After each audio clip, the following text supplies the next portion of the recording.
Good afternoon, beautiful souls. Take a moment and look around this room. You are here because you want to grow, to transform, and to rise.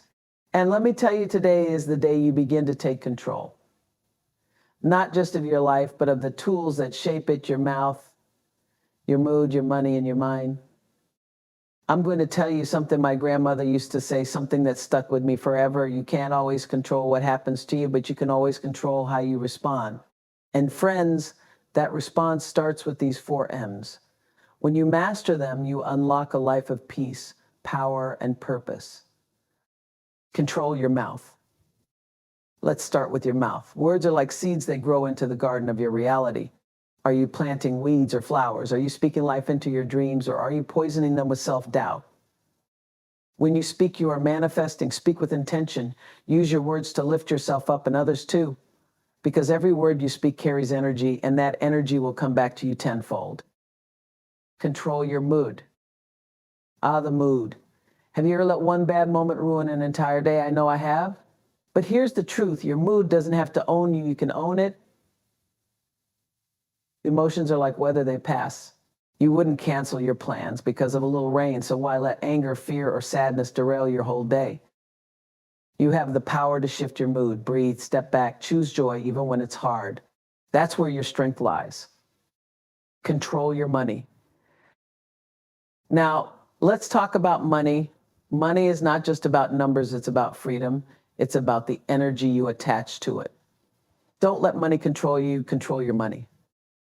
Respect it, plan it, and let it work for you. Because when you control your finances, you're not just building wealth, you're building options, opportunities, and the life you deserve. Control your mind. The mind, this is the big one. Your mind is your most powerful asset, and what you feed it will determine your destiny. Are you feeding it self-doubt, comparison, and fear? Or are you nourishing it with gratitude, positivity, and possibility? Guard your thoughts like a fortress. Fill your mind with what empowers you, and let go of what doesn't. My friends, you are the architect of your life. When you control your mouth, your mood, your money, and your mind, you take the reins. You stop living in reaction to the world and start creating the life you deserve. So today I challenge you: speak kindness, choose joy, honor your finances, and master your thoughts. The life you dream of is already within your reach. You just have to take control. Your words create your world. Speak life, not limitations. Every word you speak is like a brushstroke on the canvas of your life. Think about that for a moment. When you wake up in the morning, do you paint your day with hope and purpose, or do you fill it with complaints and doubt? The truth is, you are creating your reality with the power of your words. Now, you might think, how much can words really matter? Let me tell you, words are everything. They are energy, intention, and manifestation rolled into one. When you say, I can't, you're not just describing your circumstances, you're sealing them. But when you say, I can, you open doors you didn't even know existed. Have you ever noticed how one kind word can change someone's entire day? That same power applies to you. Speak kindness over your life. Replace I'm stuck with I'm learning. Swap I'm broken with I'm healing. The words you choose will either hold you back or set you free. There's a little voice inside you that repeats the words you tell yourself. It becomes your inner soundtrack. What's yours saying right now? Is it building you up or tearing you down? Because let me tell you, the world will echo whatever you tell yourself first. You have to take responsibility for the words that come out of your mouth. That's not always easy. I know there are days when frustration gets the best of you, but here's the secret. Even when you feel defeated, choose words that empower you. I'm trying, I'm growing, I'm becoming. When you speak, speak with purpose. Speak as if every word matters, because it does. Words can plant seeds of greatness or weeds of negativity. It's up to you which ones you choose. Don't just talk about your dreams, declare them. Don't just describe your life, design it with your language. People will try to discourage you. They'll say, be realistic, but realistic is just another way of saying limited. You are here to be extraordinary, and that starts with speaking extraordinary words over your life. I am capable, I am worthy, I am ready. Your words will ripple out into the universe. What you speak today will come back to you tomorrow. So ask yourself, are you speaking blessings or burdens? Are you building bridges or walls? It's all in your hands, or rather on your lips. There is immense power in gratitude. Saying thank you isn't just polite, it's transformative. Gratitude turns what you have into enough and what you dream of into possibility. Start each day by speaking gratitude and watch how the world responds to your energy. Remember, silence is also an option. Sometimes the most powerful thing you can say is nothing at all. When anger rises or negativity stirs, take a breath, pause. Don't let your mouth say something your heart doesn't mean. Surround yourself with people who speak life, not limitations. Find those who uplift, encourage, and inspire you, and mirror that energy back into the world. Your circle matters as much as your self-talk. When challenges arise, and they will use your words to anchor yourself, say this too shall pass. Say, I have what it takes. And say it until you believe it, because belief begins with repetition. Speak your dreams as if they've already come true. Say, I am successful, even when you feel like you're not. Say, I am loved, even on lonely days. The universe is listening, and it will answer you in time. Words are free, but they are priceless. Use them wisely. Your mouth is not just a tool for communication, it is an instrument of creation. So create something beautiful, create a life you love, and it all starts with what you say. Feelings are temporary. Respond, don't react to emotions. Let's talk about emotions for a moment. Feelings, they can sweep in like a storm, uninvited and intense, can't they? One minute you're fine, the next it's like a tidal wave of anger, sadness, or frustration crashes over you. But here's what I want you to know: feelings are temporary. They come and go like the weather. And just like you wouldn't let a cloudy sky ruin your whole week, you don't have to let a bad mood dictate your life. When you're in the middle of an emotional storm, it's easy to feel like it's never going to end. But here's the truth: every emotion you feel is just passing through. It's a visitor, not a permanent resident. You don't have to build a home for it. You don't have to unpack its bags. You just have to let it move along. Now, I'm not saying you should ignore your feelings. No, no, no. Feelings are like signals. They're telling you something important. But what you do with those feelings, that's the key. You can let them control you, or you can choose to respond thoughtfully. Let's take anger, for example. We've all been there.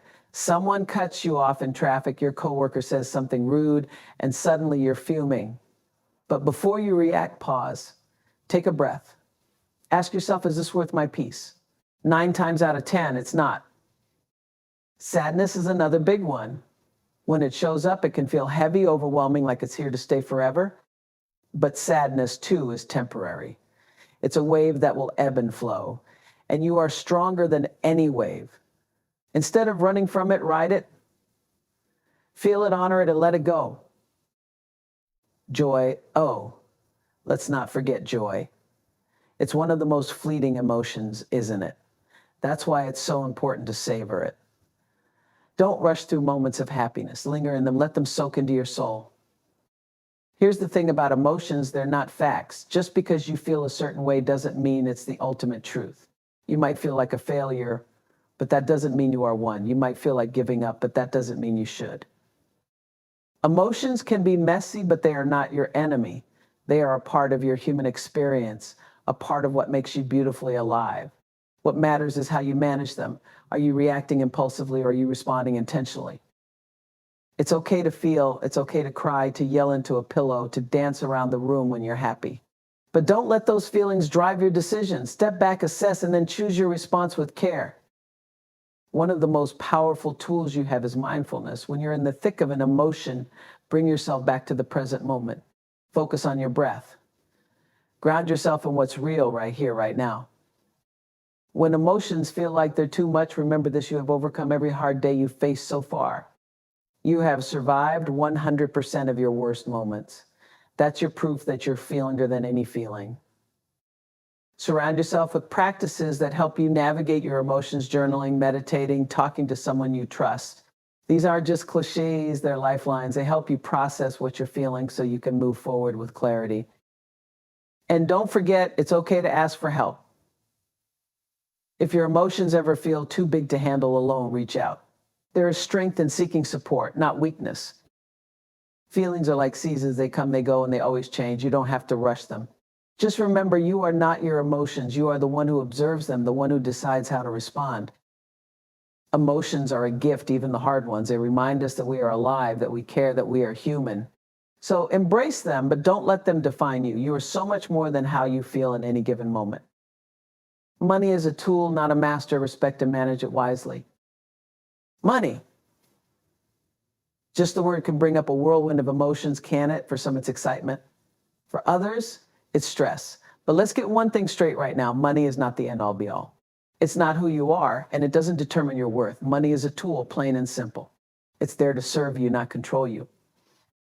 When you treat money like a master, it will run your life. It will keep you up at night chasing it, worrying about it, letting it dictate your decisions.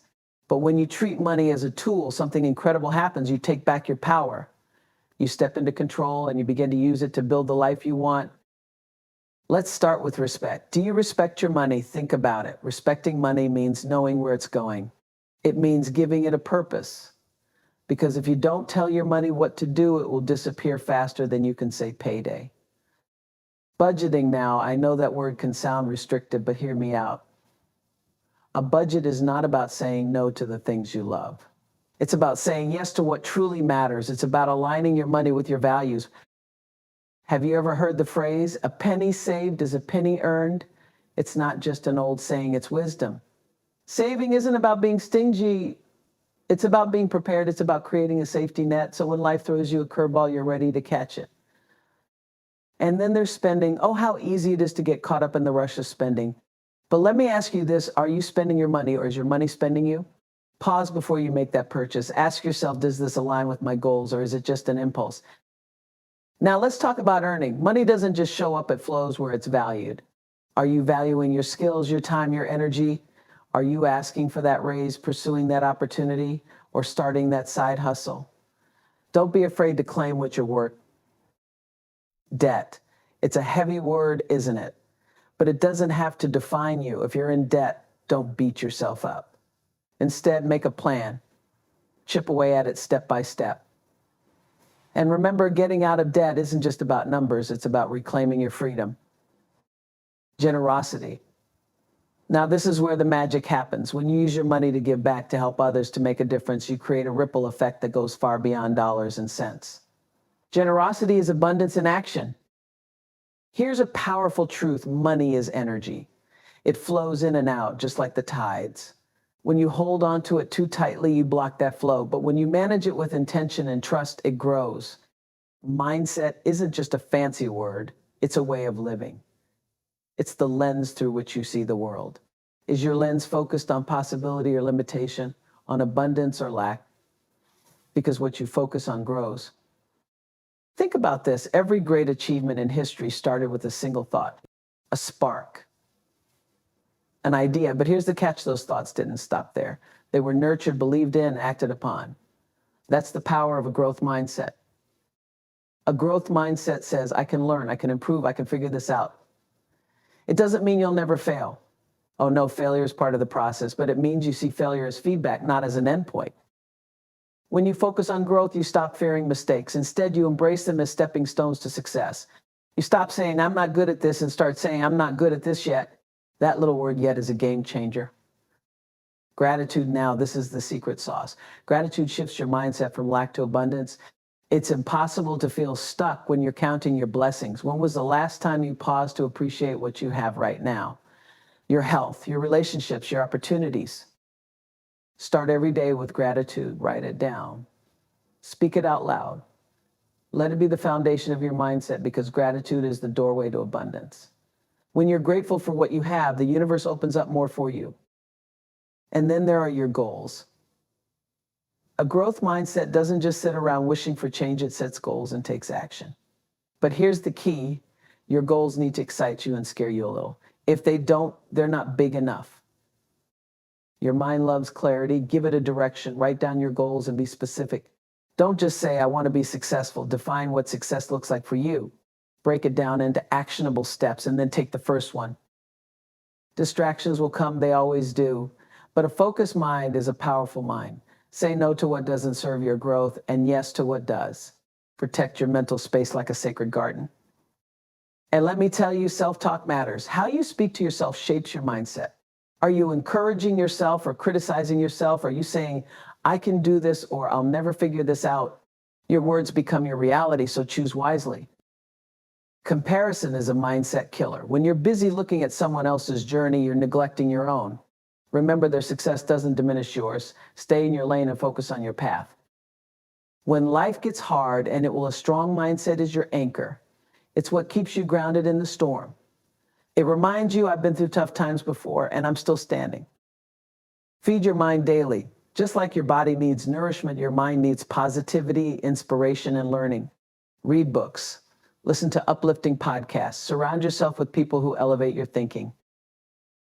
Mindset isn't something you master once and forget about. It's a practice, it's a daily commitment to growth, gratitude, and goals. It's waking up each morning and deciding, today I choose to believe in my potential. Your mind is your most powerful tool. Treat it with care and it will take you places you never imagined. Focus on growth, nurture gratitude, and stay aligned with your goals, because when you master your mindset, you master your life. Pause before you speak. Let intention guide your words. Words have power. They have the power to heal, to inspire, to uplift, but they also have the power to wound, to divide, to destroy.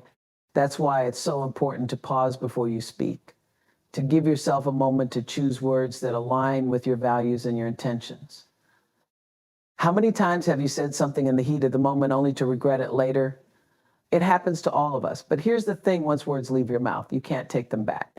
You can apologize, yes, but the impact of those words may linger far longer than you'd like. Pausing before you speak isn't about hesitation, it's about intention. It's about asking yourself, is this true? Is this kind? Is this necessary? If the answer isn't yes to all three, maybe it's best left unsaid. When you take that pause, you give yourself the gift of reflection. You create space between impulse and action. And in that space, you find clarity, clarity to choose words that build rather than break, that connect rather than separate.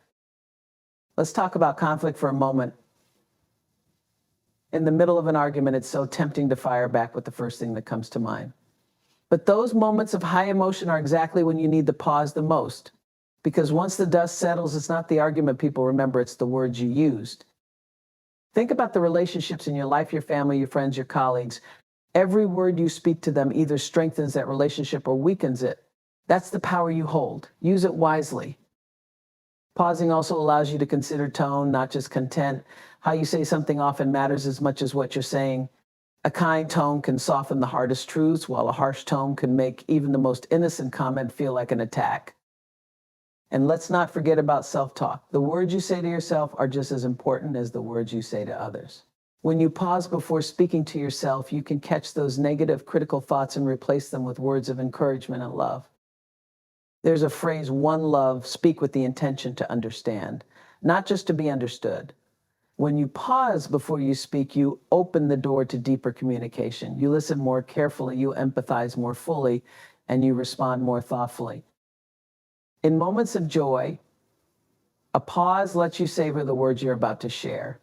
It allows you to express your happiness in a way that truly captures the moment. And in moments of grief, a pause can help you find the right words to comfort someone without overstepping or overwhelming. Pausing isn't just about speaking better, it's about living better. It's about slowing down in a fast-paced world and choosing presence over haste.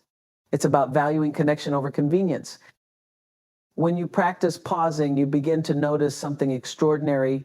Your words become more intentional, your conversations become more meaningful, and your relationships become stronger. Now, I know it's not always easy to pause, especially when emotions are running high. But like any skill, it gets easier with practice. Start small. Try it in a low-stakes situation and work your way up. Remember, silence is powerful too. Sometimes the best thing you can say is nothing at all. Sometimes the pause itself speaks volumes. Your words are a gift. You use them to uplift, to inspire, to build. Pause before you speak and let intention guide you. Because when you do, your words will carry the kind of power that changes lives for the better. Master your reactions. Choose calm over chows. Life will test you. It will throw challenges your way, push your buttons, and pull at every emotional thread you have. And in those moments, your power doesn't lie in what happens to you, it lies in how you choose to respond. Reacting is instinctive, but responding is intentional. Picture this, you're in the middle of a stressful day and someone says something that irritates you. Your natural reaction might be to snap, to say something you might regret later. But what if instead of reacting, you pause? What if you took a deep breath and chose calm over chaos? Choosing calm doesn't mean ignoring your emotions. It doesn't mean pretending everything is fine when it's not. It means acknowledging what you feel, but deciding not to let those feelings control your actions. Reactions are quick, often thoughtless, and based on impulse. Responses, on the other hand, are deliberate and rooted in wisdom. Think about the last time you reacted in anger or frustration. Did it help the situation or did it escalate it? When you master your reactions, you take back your power. You stop giving other people and external circumstances control over your emotions. You become the driver of your own life, not just a passenger being tossed around by the waves. It all starts with awareness. Pay attention to your triggers. What situations or people tend to push you toward reacting impulsively? When you know your triggers, you can prepare yourself to handle them with grace. One of the best tools for mastering your reactions is the pause. It might sound simple, but it's profound. When something upsets you, take a moment, breathe in for 4 counts, hold it for 4, and exhale for 4. That pause can make all the difference between reacting in anger and responding with clarity. Let me tell you something powerful. Calm is contagious. When you choose calm, it influences the people around you. In a heated situation, your calm presence can de-escalate tension and open the door to resolution. But mastering your reactions doesn't happen overnight. It's a practice, a muscle you build over time. There will be days when you slip, and that's okay. What matters is that you keep trying. Think about this. Every time you react impulsively, you're giving away a little bit of your peace. But every time you choose to respond thoughtfully, you're reclaiming it. You're creating a life that feels more balanced, more intentional, and more aligned with who you truly are. Here's the thing: people will test you. They will say things that hurt, do things that frustrate, and create situations that challenge your patience. But their actions are not about you. Your reaction, however, is all about you. Responding with calm doesn't mean you're weak. It doesn't mean you're letting people walk all over you. In fact, it's the opposite. It takes incredible strength to remain composed when everything in you wants to lash out. Mastering your reactions also means letting go of the need to be right all the time. Sometimes the best response is no response at all. Sometimes walking away from a fight is the most powerful thing you can do. Practice gratitude in moments of frustration. Yes, even then, find one thing to be thankful for. Gratitude shifts your focus from what's wrong to what's right. And that shift can transform your entire perspective. Remember, mastering your reactions isn't just about handling conflict, it's about handling life. It's about showing up as the best version of yourself, even when things don't go your way. You are not your emotions, you are not your impulses, you are the person who chooses how to respond. So choose calm, choose clarity, choose the kind of reactions that reflect the powerful, grounded person you truly are. Control your inner dialogue, become your own biggest cheerleader. Your inner dialogue is the most powerful conversation you'll ever have. The words you say to yourself shape your thoughts, your actions, and ultimately your life. So let me ask you, are you speaking to yourself with love, or are you tearing yourself down? Too often we allow our inner dialogue to be ruled by criticism and doubt. We replay every mistake, magnify every flaw, and dismiss every win. But would you talk to a friend like that? Would you speak to someone you love in the way you sometimes speak to yourself? It's time to change the script. Because here's the truth: you are listening. Every word you whisper to yourself sinks deep into your subconscious and builds the foundation of how you see yourself and your place in the world. Start with awareness. Pay attention to the voice in your head. What is it saying? Is it encouraging you or holding you back? When you catch yourself thinking negatively, don't scold yourself for it. Simply notice it and then redirect it. Affirmations are not just feel-good phrases, they're powerful tools for transformation. Tell yourself, I am capable, I am worthy, I am enough. Even if you don't fully believe it yet, keep saying it. The more you hear it, the more your mind starts to accept it as truth. And let's talk about those moments when self-doubt creeps in. Oh, it will try, it will whisper, you can't do this. Who do you think you are? When it does, answer back. Say, I am someone who is learning, growing, and showing up for myself every single day. Self-compassion is key. You're human. Humans make mistakes. You're not supposed to have it all figured out. When you stumble, speak to yourself with the same kindness you'd offer a dear friend. Remind yourself, I'm doing the best I can, and that's enough. Comparison is the enemy of self-belief. When you measure your journey against someone else's, you're setting yourself up for disappointment. Remember, you are on your own unique path. Celebrate your progress, no matter how small it may seem. Your inner dialogue should be a safe space, a sanctuary where you can retreat when the world feels overwhelming. When life gets tough, let your mind be the place that reminds you of your strength, your resilience, and your ability to overcome.